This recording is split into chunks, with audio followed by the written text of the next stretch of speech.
Yeah, there was somewhere in the book, so I've been slowly going through this. I'm probably about halfway, although what I've started doing is, rather than reading it start to finish, I've been jumping from section to section. Which you can, right? There was somewhere in there that I remember you writing that a lot of the residents would do cataract surgeries on their own, Right. and they were staffed by the more senior residents, and Right. there was usually not a faculty member or attending presence. Yeah, when I started out, the way it worked out was the senior resident would be doing the cataract surgery. The first one that he would do with you, he would show you what he's doing, and he would talk through the case to explain what procedures he was doing right now.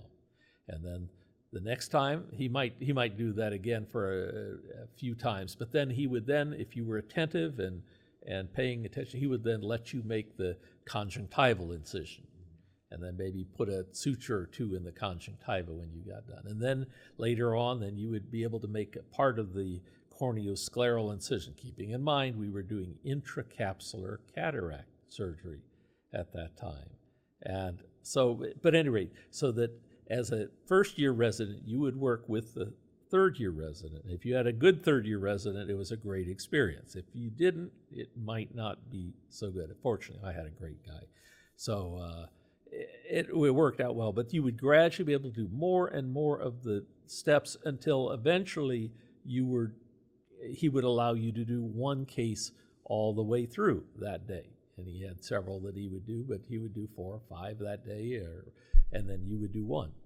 And so it worked out well. And then your second year, then we typically worked with just one guy most of the time, Dr. Rowe, who was there then, and he would let you work on his private cases. He was the first full-time person here in the department.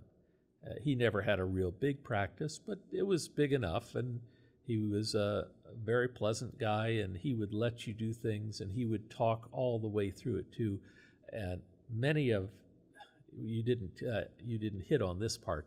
You probably remember from when I was seeing patients, I would always talk all the way through my patient exams. Oh, the cornea looks fine. That's right, you would. That's the right. The anterior chamber looks deep. The iris looks normal. It's a light blue color. The lens looks clear, or whatever it has. And I would go through all these things, and I picked that up from Dr. Rowe. And I saw that it was extremely reassuring to the patients. And I just said, yeah, it's a natural thing. That's just something I'm going to do. And a lot of the guys would just feel ill at ease doing that, and I'm sure they do, and they would never do that. But it's something that I picked up from him. He was great about that. But anyway, he would let us do some of the cataract surgery. He would do 1 or 2 himself, and then let us do at least major parts of some, and then if we were doing a good job, let us do the whole case on his private patients even. Yeah, I'd forgotten you used to sort of dictate out loud almost in a sense. But nobody was taking notes, though, except I was thinking of it. I was remembering. It was my way of remembering that I had looked at it and that this is what it was. Then I'd go back later and make my notes. And one of your favorite adjectives, I remember you love to describe things as quiet, correct? Well, there were certain things that obviously I didn't like. I didn't like that the conjunctiva could be angry, because I didn't think it would have any particular feelings. I didn't think that the anterior chamber would ever be quiet or loud.